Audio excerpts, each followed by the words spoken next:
En un video anterior revisamos las características que de acuerdo a Oscar Luis definían la subcultura de la pobreza y en esta ocasión vamos a terminar de revisar la introducción a la obra Los hijos de Sánchez y vamos a hacer mención a lo que menciona este autor sobre la identidad de los roles de acuerdo al género. Fíjense, él habla del culto de la masculinidad en las familias pobres mexicanas y un correspondiente complejo de mártires entre las mujeres. Es decir, el hecho de que hable de un correspondiente nos lleva nuevamente a la analogía citada por Minuchin y seguramente por otros autores del yin y el yang para hablar de una complementariedad en un sistema, principalmente de una diada. Es decir, cada elemento o cada miembro de ese sistema formado por dos elementos le da forma al otro. Es decir, no puede existir una típica mujer sufrida mexicana si no está relacionada con un típico macho mexicano.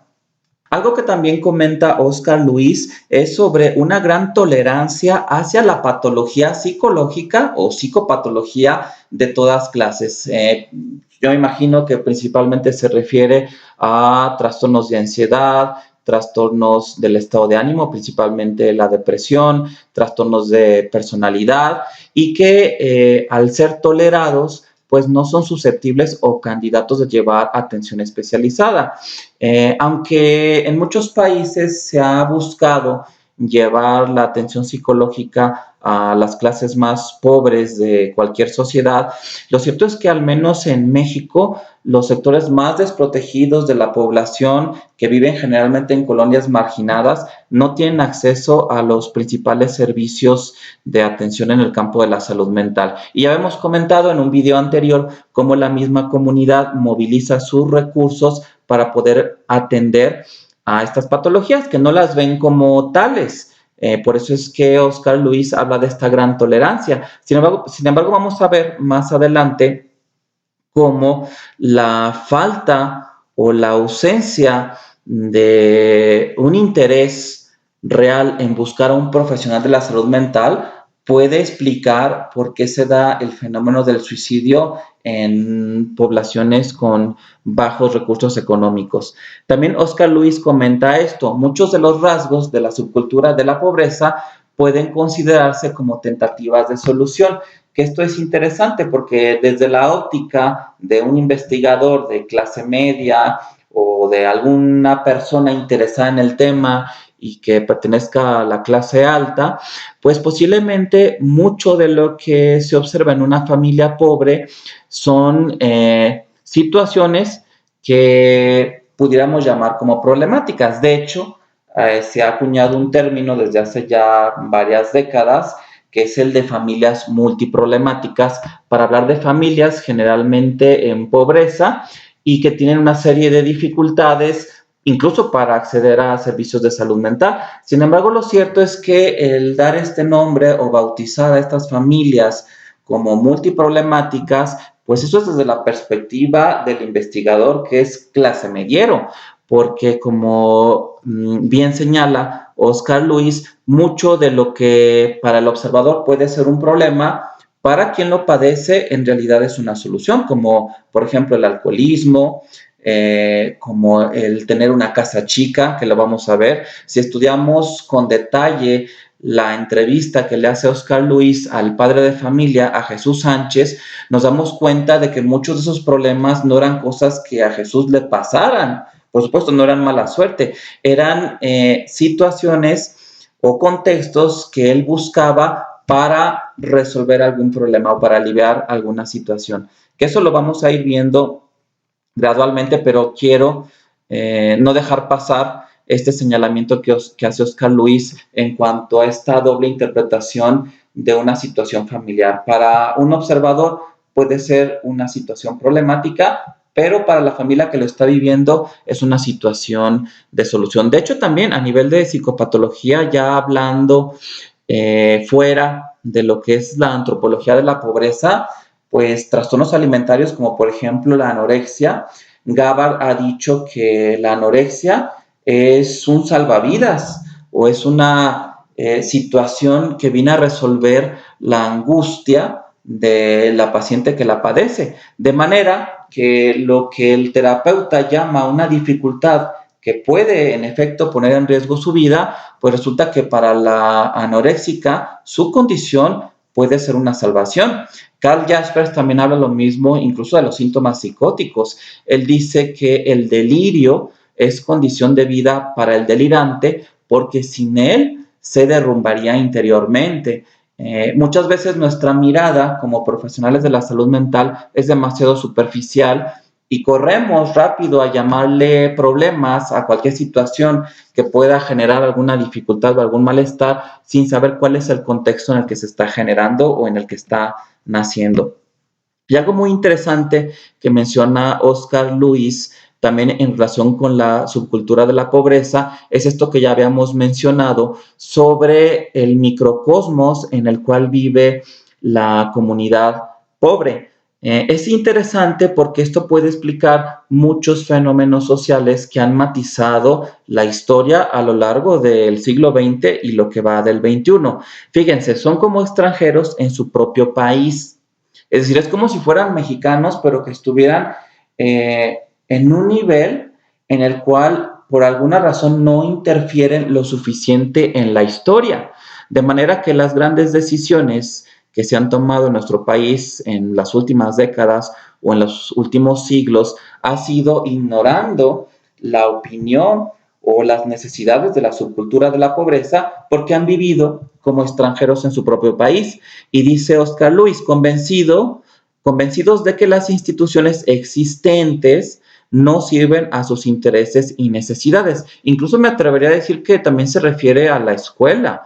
Es decir, es más fácil que un padre de familia no muestre mucho interés si uno de los hijos deja de asistir a la escuela, por ejemplo a la primaria, como pasó con uno de los hijos de Jesús Sánchez, que parecía que el chico tenía problemas de aprendizaje y simplemente deja de estudiar y parecía que para Jesús no había mucho problema.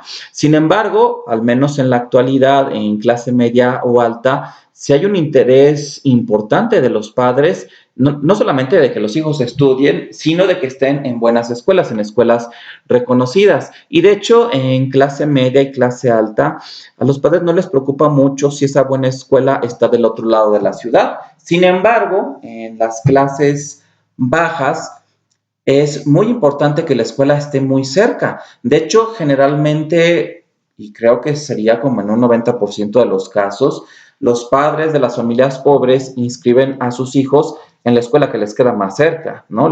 Las que estén a unas cuadras de su domicilio, no porque se las hayan recomendado o porque consideren que sean buenas escuelas. De hecho, mi experiencia en la consulta al evaluar la satisfacción que tienen los padres y también los niños con la escuela a la que están asistiendo, pues me ha mostrado esto, ¿no? Yo les pregunto a los papás con mucha frecuencia si ellos recomendarían a familiares y amigos la escuela a la cual sus hijos asisten. Aquí estoy hablando de familias pobres y de escuelas públicas. Y muchos padres me contestan que no recomendarían esa escuela. Y cuando yo los cuestiono de cómo es que entonces un hijo de ellos asiste a una escuela que ellos mismos no recomendarían a familiares y amigos, pues resulta que me contestan que esa escuela ellos la eligieron por la cercanía que existe de su domicilio. Los que viven dentro de una cultura de la pobreza tienen muy escaso sentido de la historia, que eso también es muy interesante y pareciera ser que el actual presidente, Andrés Manuel, está buscando romper esa pauta, puesto que no es raro que en sus conferencias matutinas, que se transmiten a través de sus redes sociales prácticamente todos los días, haya una o dos referencias a una situación histórica. Por supuesto, de México, y creo que el hecho de que el presidente esté interesado en la historia y también esto que pasó recientemente de que él solicita que España le pida perdón a México por la conquista, pues uno sí pudiera decir, de acuerdo a la obra de Oscar Luis, es que el presidente desde esta óptica sí está ayudando a las familias a ser menos pobres por crear esa conciencia sobre la historia del país. Solo conocen sus problemas, sus propias condiciones locales, su propia vecindad y su propio modo de vida. En el momento en que una familia pobre, en el momento en que una comunidad o una vecindad rompe ese cascarón o ese caparazón en el que se encontraba aislado y de repente empieza a experimentar esta sensación de estar insertos en un sistema cultural más amplio, un país, un continente, un planeta, en esa misma medida otras pautas de la pobreza se van rompiendo e indirectamente pudiera haber más recursos o más capacidad incluso para generar un ingreso. Volviendo al tema del presidente historiador, hay un ensayo de Enrique Krause que salió en febrero. No recuerdo si fue febrero o enero de este año, es relativamente reciente, en la revista Letras Libres, y el ensayo se titula El presidente historiador, que es una revisión que hace Enrique Krause en torno a las inclinaciones históricas de Andrés Manuel López Obrador, incluso de los libros de historia que él ha escrito. Y Oscar Luis comenta, la eliminación de la pobreza física, que esto ya lo habíamos dicho, per se, puede no bastar para eliminar la cultura de la pobreza, que es todo un modo de vida, por supuesto. Es posible hablar de borrar la pobreza, pero borrar una cultura o una subcultura es algo muy distinto porque plantea la cuestión básica del respeto a las diferencias culturales, que esto nos da para echarnos 1 hora o 2 horas hablando. Es decir, de qué manera las instituciones, el gobierno debe de apoyar a la subcultura de la pobreza y cómo se va a medir si ese apoyo está siendo de beneficio, porque obviamente darle recursos económicos a las familias pobres, esto ya se ha visto que no tiene mucha utilidad. Sin embargo, si se encuentra la manera de mejorar su calidad de vida, no sé, a lo mejor en el aspecto educativo o laboral o de acceso a los servicios que tienen otros sectores de la población, posiblemente únicamente hablando de esos aspectos se podría considerar que un programa social fue exitoso, pero hablar de disminuir la pobreza o erradicarla, pues yo creo que es una utopía. Y dice Luis, la gente que vive en el nivel de pobreza descrito en este libro no ha sido estudiada, fíjense, intensivamente ni por psicólogos ni por psiquiatras, que es un desafío que hace Oscar Luis a los profesionales de la salud mental. Ellos, desde su trinchera, no han producido una obra del valor que tiene Los hijos de Sánchez y Antropología de la pobreza. Y en mi caso, que he estado relativamente familiarizado con este tipo de obras, pues yo no he encontrado algún autor reciente, sea psicólogo o psiquiatra, que esté trabajando o esté haciendo investigación sobre la psicología del mexicano. Obviamente, los libros que hemos estado citando en estas clases, la mayoría son de autores mexicanos, pero ya son libros muy viejos, son, bueno, incluso obras literarias como Los de Abajo, de Mariano Azuela, que ya iremos mencionando en su momento, pues ya cumplió más de 100 años, Los hijos de Sánchez ya cumplió más de medio siglo. Son obras viejísimas y pareciera ser que actualmente, no es del interés de los investigadores ahondar en el estudio de la subcultura de la pobreza. Y fíjense, también es un reclamo hacia los novelistas. Tampoco los novelistas nos han trazado un retrato adecuado de la vida interior de los pobres en el mundo contemporáneo. ¿Quién sabe si opine lo mismo sobre el cine? Ya habíamos hablado de esta dualidad de nosotros los pobres, donde se idealiza la situación de pobreza, y Los olvidados de Luis Buñuel, donde se les sanciona. Y dice el autor, cuando comencé a aprender algo acerca de cada uno de los miembros de la familia, me di cuenta que esta sola familia parecía ilustrar muchos de los problemas sociales y psicológicos de la vida mexicana de la clase humilde. Por eso es que esta obra adquirió con el tiempo incluso más relevancia que Antropología de la pobreza, cuando ahí se incluyen a 5 familias. Es decir, para la visión de Oscar Luis como antropólogo, la familia de Jesús Sánchez se bastaba a sí misma para generar suficiente información y que a partir de esta pequeña muestra, que pues prácticamente es Jesús Sánchez y los 4 hijos, Oscar Luis pudiera extraer no solamente material muy valioso, sino conceptos bastante aterrizados y que él incluso, con poca modestia, considera que pueden extrapolarse a las culturas de la pobreza de otras naciones.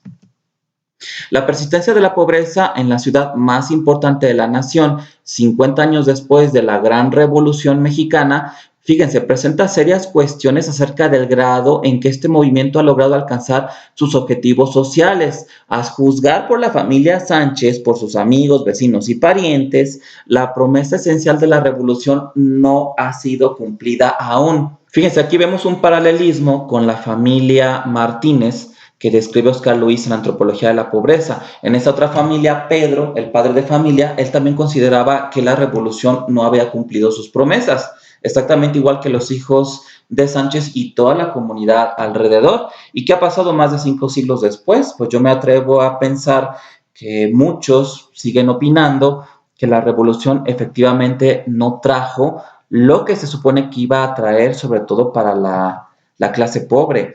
Y dice Oscar Luis, la estabilidad política de México es un triste testimonio de la gran capacidad para soportar la miseria y el sufrimiento que tiene el mexicano común.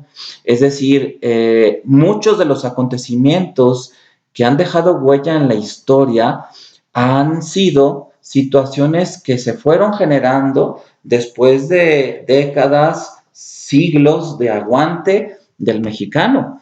Esto es muy interesante porque posiblemente en otras naciones o en otros grupos sociales, la ausencia de este aguante que tiene el mexicano seguramente genera cambios en la estructura social muchísimo más rápido.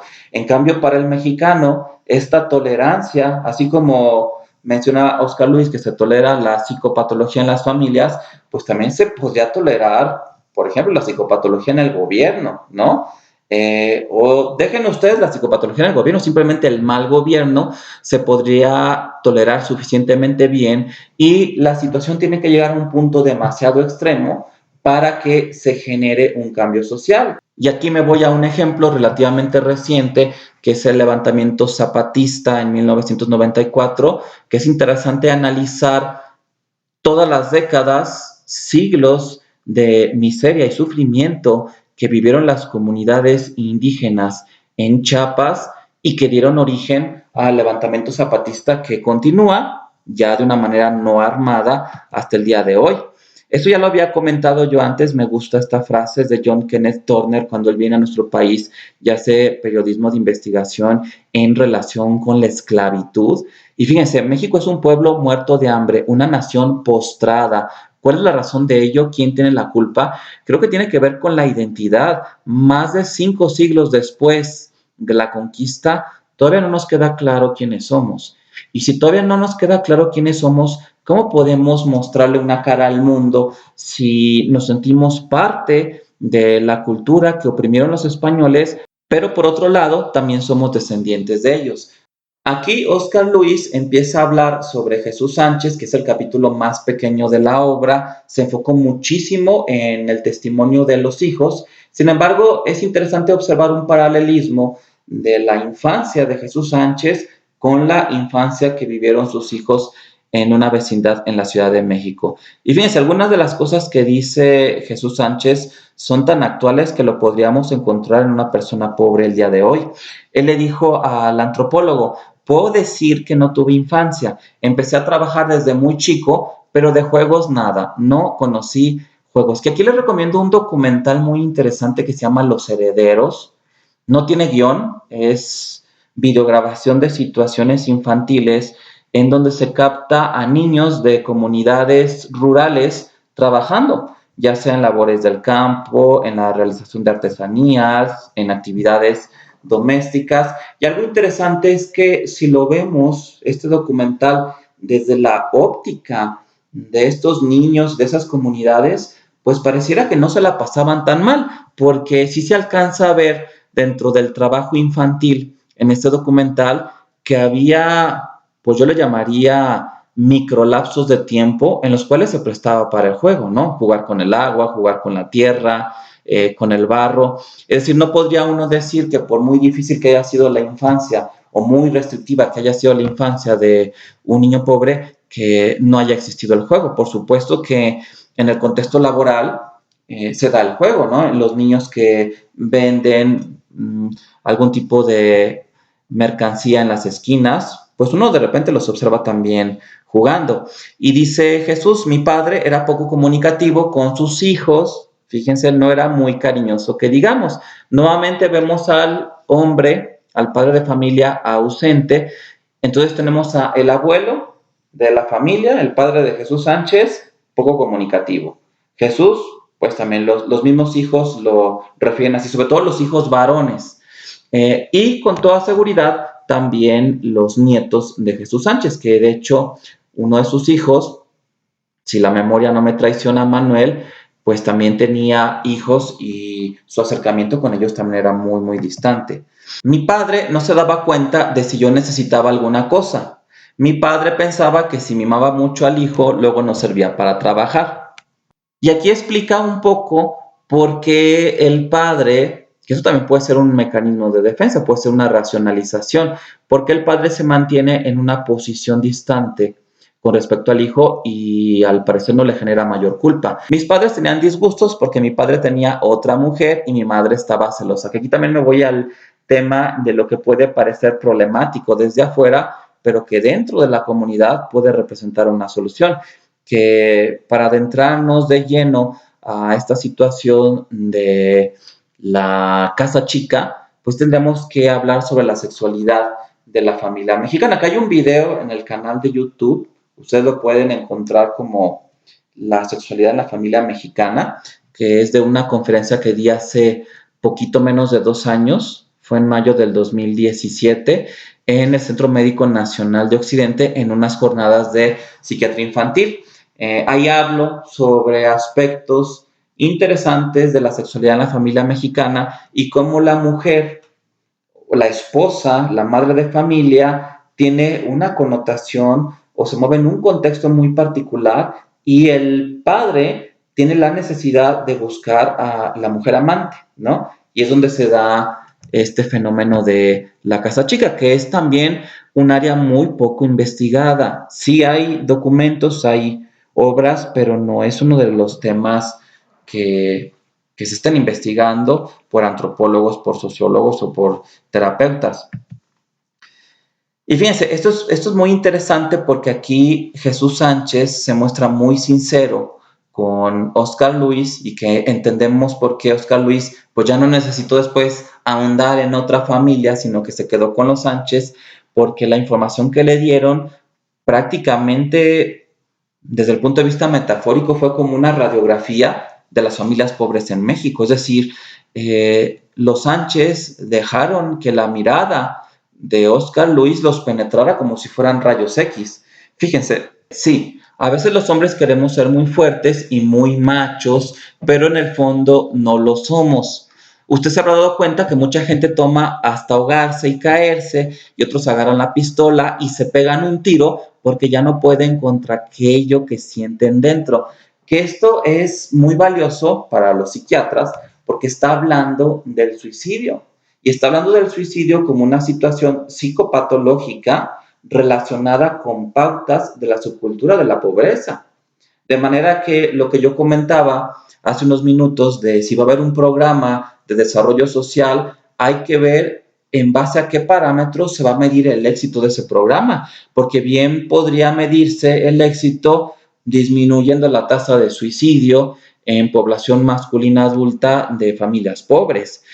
Algo que a mí me preocupa mucho como psiquiatra infantil, y creo que eso está extendido a el quehacer psiquiátrico de niños en todo el mundo, es que con mucha frecuencia, cuando un niño o un adolescente refiere ideas de suicidio, eso atrapa al terapeuta o al profesional de la salud mental, moviliza a la familia si tiene la capacidad para trabajar con la familia, para que remitan las ideas de suicidio, pero con mucha frecuencia no se es muy consciente de que posiblemente el padre de familia, por ser varón y por el grupo de edad al que pertenece, esté teniendo un mayor riesgo que el menor de edad. Porque si nos vamos a la estadística, se suicidan muchísimo más hombres adultos que niños o niñas o adolescentes. Es decir, si en una familia un niño ha amenazado con suicidarse, pues vale la pena saber si eso mismo está pasando con el papá. Y le dice Jesús a Oscar Luis, no hayan cómo expresarse, no hayan con quién explayarse, a quién contarle sus penas, agarran pistola y fuera se acabó, ¿no? Que hay dentro de la psicología lo que se llama la autopsia psicológica y por supuesto que esto puede generar una serie de investigaciones muy interesantes para entender el suicidio en las familias pobres. Aquí también Jesús le habla a Oscar Luis sobre el trabajo y fíjense, trabajo de 14 a 15 horas, aunque esté enfermo no falto porque el trabajo es una medicina para mí. Hasta se me olvidan a veces los problemas hogareños. Para mí no hay paseos, ni fiestas, ni hay nada, solo trabajo y familia. Pero realmente la familia siente que el padre está ausente, entonces todo es trabajo. Que de hecho cuando yo he querido citar al padre de familia, porque en una primera entrevista acude la madre y los hijos, pues con mucha frecuencia me dicen que el señor no puede asistir porque tiene que trabajar, pero cuando yo le pregunto que si puede pedir permiso o incluso a veces soy tan flexible que si no urge la presencia del padre, digo, bueno, pues que venga cuando tenga vacaciones. Y resulta que me sorprendo porque con frecuencia me dice la madre que su señor esposo nunca toma vacaciones. Y que cuando yo le digo, bueno, pero es que si el señor lleva años trabajando en ese lugar y no toma vacaciones, pues yo creo que se va a enfermar muy pronto, no les va a durar mucho el padre de familia. Y con frecuencia la madre me contesta que el señor prácticamente nunca se enferma. Que nuevamente vuelvo a este tema que ya había señalado de la buena salud que tienen estos señores que trabajan muchas horas, que no descansan, que no comen bien, que están bajo mucho estrés, que no hacen uso de los servicios sanitarios y que finalmente pueden vivir hasta 100 años.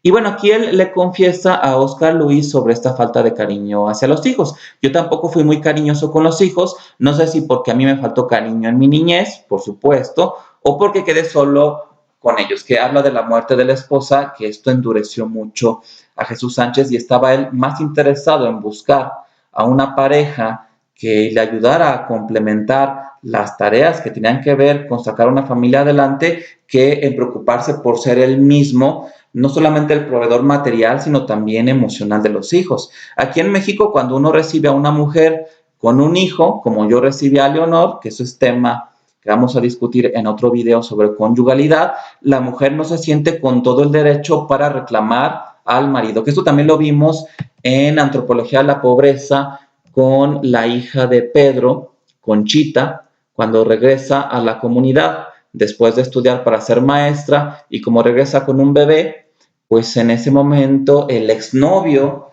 que había convivido con ella antes de que ella saliera del ranchito, pues la acepta y finalmente se casan y por supuesto, como el mismo Oscar Luis lo menciona, los problemas nos hicieron esperar.